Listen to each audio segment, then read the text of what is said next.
আসসালামু আলাইকুম। আজকে আমি একটা বিষয় লইয়া আপনার লগে মাথাতে আইছি।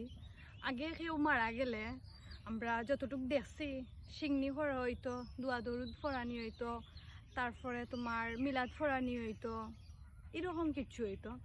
আর ওখানকু দেখলাম কেউ মারা গেলে মানে আমার জীবনের ও ফার্স্ট, মানে আমার বয়সের ও ফার্স্ট আমি দেখলাম যে কেউ একজন মারা গেছেন, তাইনোর মৃত্যুবার্ষিক পালন করা হয়েছে, তাও আবার কনসার্ট, মানে গান বাজনা এগুলা দিয়া। তো আমি একটা জিনিস সবাই উদ্দেশ্য হইলাম, আপনারা এগুলা বন্ধ করোকা, কারণ আমরা সপ্তাহ পরে আমরা মুসলমান, যে ভিডিও করিলিরাম টিকটক করিলিরাম দেখিয়া যে আমরা একবারে ফসিয়ে গেছি এমন কিছু নাই। আমরা ইসলাম ধর্মটা কিন্তু আমরা রাখতাম হইব, আর ইসলাম ধর্মটারে কিন্তু আমরা সম্মান দিতে হইব।